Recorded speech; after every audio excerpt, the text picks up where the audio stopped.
Aujourd'hui, je m'offre 2 jours d'exploration dans des paysages que j'adore, le Haut-Jura, et avec des splendides couleurs d'automne.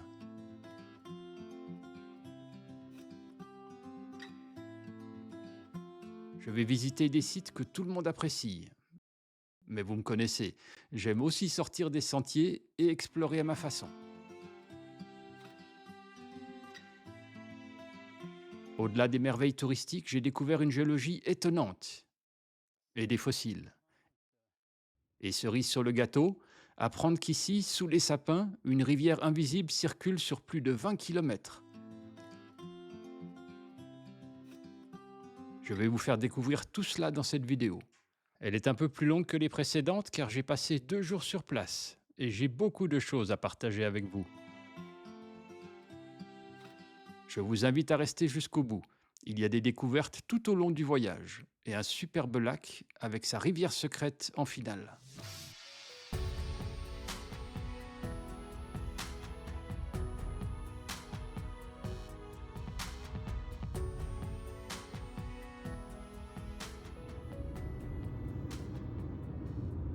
Les ruisseaux en terrain calcaire sont parfois de véritables distributeurs de fossiles, comme on l'a vu dans une précédente vidéo. Mais il existe une autre source, tout aussi accessible, à portée de main, ou plutôt à portée de roue, les road cuts.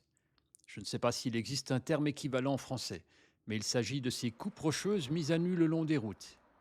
J'en ai croisé plusieurs, et j'ai pris beaucoup de plaisir à y chercher des traces de la vie d'il y a des millions d'années, et souvent avec succès.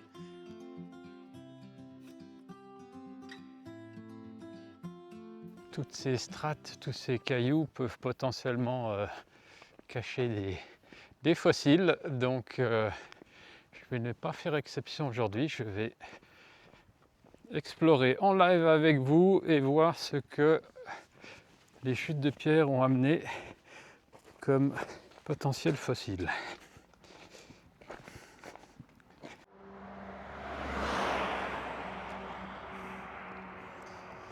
Ce n'est pas l'endroit le plus plaisant et le plus paisible avec ce trafic, mais ça ne va pas m'empêcher de tenter ma chance.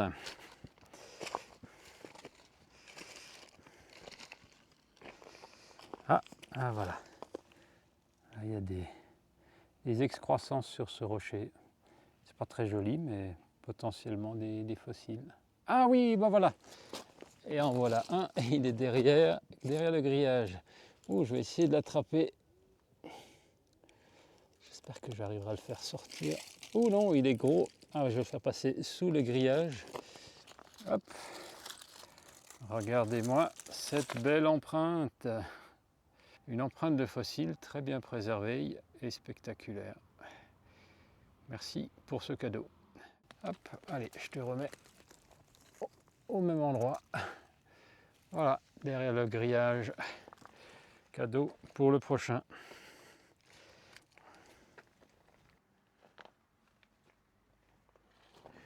Ça, je ne sais pas ce que c'est. C'est une forme très très particulière. Et notre prochaine destination, c'est là-haut. On va aller explorer ces belles falaises.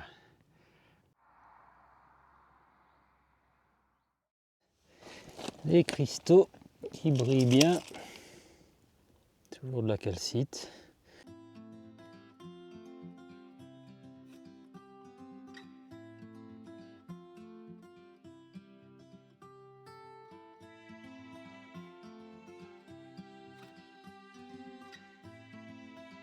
Je vais faire voler le drone pour aller un peu en reconnaissance des falaises.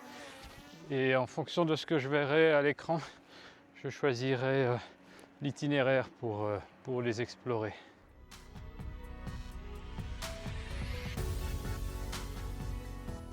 Alors je suis très content de mon vol de reconnaissance en drone.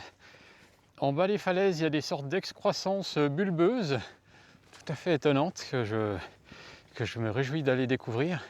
Et au sommet de la falaise, il y a un lapia en fait. C'est hyper découpé et ça fera aussi notre autre objectif. Voilà. Alors pas de chemin puisque je l'ai quitté Par contre, ça forme un grand escalier, donc ça ne va pas poser de difficultés particulières pour se rapprocher des falaises. Oh, un fossile!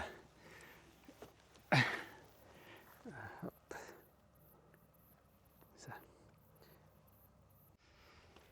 En terrain calcaire, il y a souvent des couches géologiques qui forment des strates. Et là, ça va être avantageux puisque ça fait un pseudo-escalier. C'est très pentu, ça réclame un peu d'attention. Mais la bonne nouvelle, c'est que je me suis rapproché de ces rochers bulbeux que je vois devant moi. Excellent. Très jolie falaise. C'est vraiment un bel endroit. Et j'ai de la chance d'avoir ce beau soleil. Ah oui, joli. Je ne sais pas si c'est un chemin, mais en tout cas, c'est un endroit dégagé. Excellent. Je ne connaissais pas cette vire. Je m'étais rapproché des falaises, mais je n'étais pas venu jusque là. Ah, voilà les rochers. Regardez comme ça fait des pointes. Yes. C'était une bonne idée de venir ici aux falaises et de se servir du drone pour aller trouver les endroits les plus étonnants. Voilà. La roche a été érodée de façon arrondie.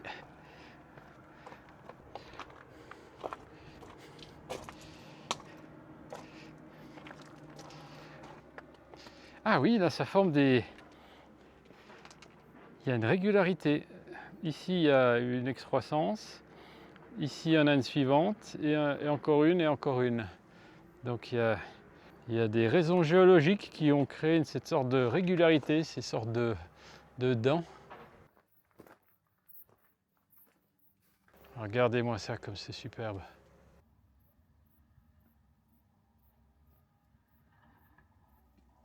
Je me suis installé sur une dent et me suis offert un pique-nique avec vue.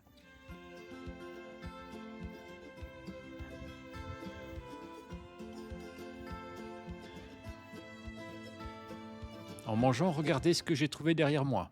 Une petite géode de calcite.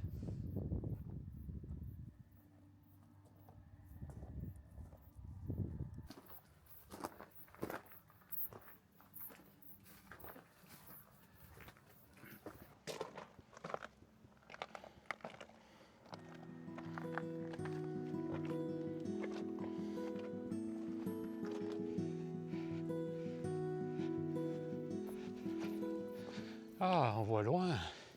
Et le lapia. Voilà. Tout à fait. Un vrai lapia. La vraie définition, la parfaite définition ou démonstration de ce que c'est un lapia. Et un lapia avec vue.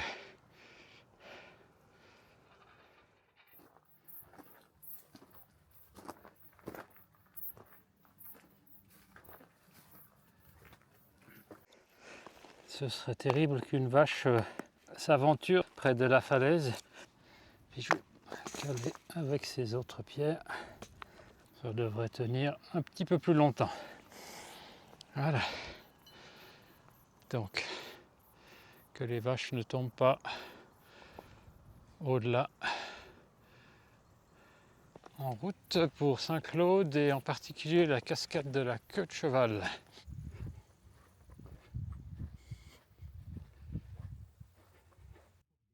On passe par les Bouchoux, un joli village perché, pittoresque à visiter et magnifique à découvrir depuis le ciel.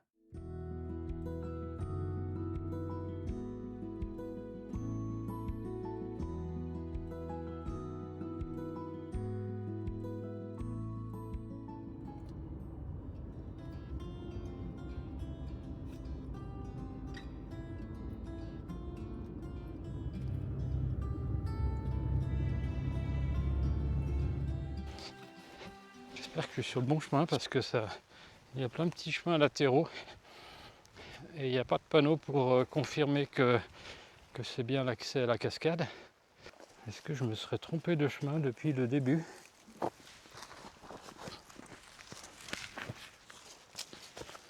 Qu'est-ce que ça dit? Je vais suivre par là.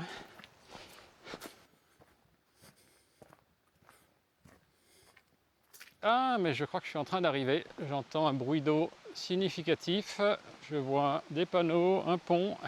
Ah oui, elle est déjà visible d'emblée.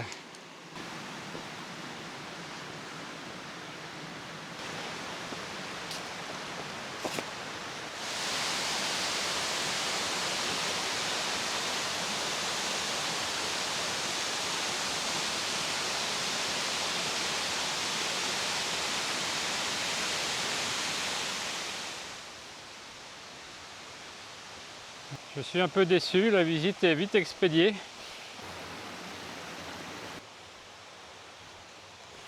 Le chemin d'accès à la cascade et son ruisseau est presque aussi intéressant que la cascade elle-même, avec cette belle lumière. Oh, il y a l'eau qui fait des sillons, des zigzags.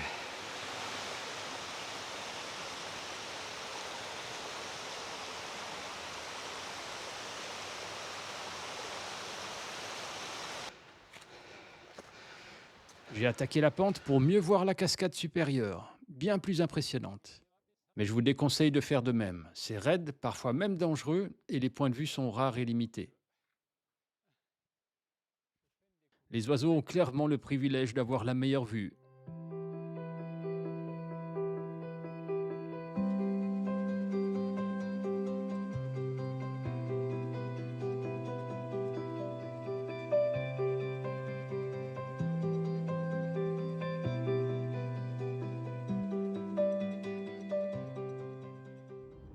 En reprenant la route, j'ai décidé de monter encore un peu, et j'ai découvert un paysage magnifique, ainsi qu'un autre distributeur à fossiles, un autre road cut. À peine arrivé, je suis récompensé par un fossile. C'est une sacrée empreinte d'ammonite, une belle pièce, hein. Une grande pièce, je veux dire. Et voici une autre trouvaille. Et je clôt l'exploration avec ce survol qui capte les derniers rayons de soleil de cette très belle journée d'octobre.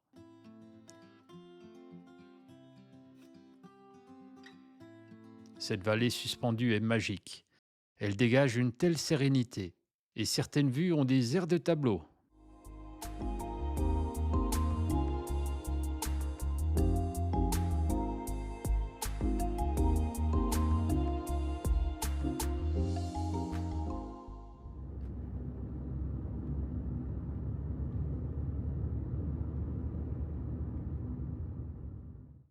Je remonte la vallée de la Bienne sous un généreux soleil matinal. Et il y a un thème qui va nous accompagner toute la journée. Ce paysage me donne vraiment des airs de Canada. Les espaces sont immenses, la nature domine, j'adore cette sensation de dépaysement. La lumière est parfaite et c'est un véritable festival de couleurs.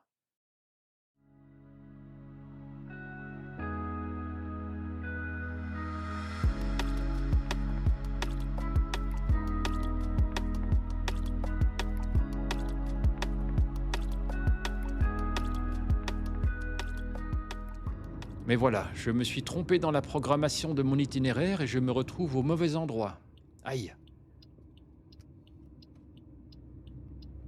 Et pourtant, c'est là que l'imprévu va se transformer en belle découverte. Le lac de l'Abbaye. Je ne le connaissais pas et c'est immédiatement un coup de cœur. Il reflète le ciel de façon superbe. Quel bleu, à la fois profond et presque électrique. L'église, installée sur sa presqu'île, est tellement photogénique. Elle date du XVIIe siècle et occupe le site de l'ancienne abbaye. Le nom du lac vient de l'abbaye du VIe siècle qui se trouvait au sud-ouest du lac et aujourd'hui disparue, probablement sous les eaux. L'abbaye a été réédifiée sur la presqu'île et il n'en reste que quelques bâtiments annexes. Mais ce lac cache aussi un mystère. Deux ruisseaux l'alimentent, mais aucun n'en sort. Alors où va l'eau? Il n'y a pas d'exutoire visible, et pourtant il existe. Et tout se joue dans ce bâtiment. Car juste en dessous, ou plutôt juste derrière, se cache un gouffre où l'eau du lac disparaît.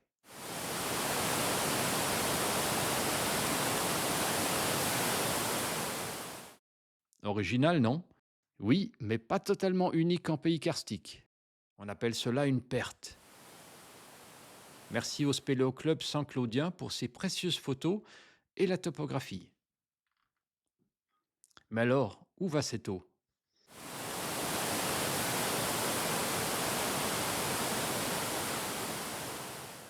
Elle emprunte un chemin souterrain, ce qui est typique des régions calcaires criblées de grottes. Et elle ne parcourt pas seulement quelques centaines de mètres, ni même 1 ou 2 kilomètres. Non, ici c'est exceptionnel. L'eau chemine sous terre sur plus de 20 kilomètres, quasiment un record. Et elle ressort à quelques kilomètres de Saint-Claude sous forme de source et en trop-plein par cette autre grotte. Tout cela est passionnant, à tel point que je prévois d'y retourner pour aller plus en profondeur. Enfiler les bottes, la combinaison et le casque spéléo. En me documentant, j'ai découvert bien d'autres éléments intéressants, assez pour un prochain reportage ici. Voilà, le mystère géologique du lac de l'Abbaye se dévoile peu à peu. Ce reportage touche à sa fin. Le Haut-Jura m'aura encore une fois profondément enchanté. Je repars enrichi de ces découvertes et ce n'est qu'un au revoir. Je vous invite à vous abonner pour ne pas rater la suite. Portez-vous bien et à très bientôt. Je publie une vidéo toutes les 2 semaines.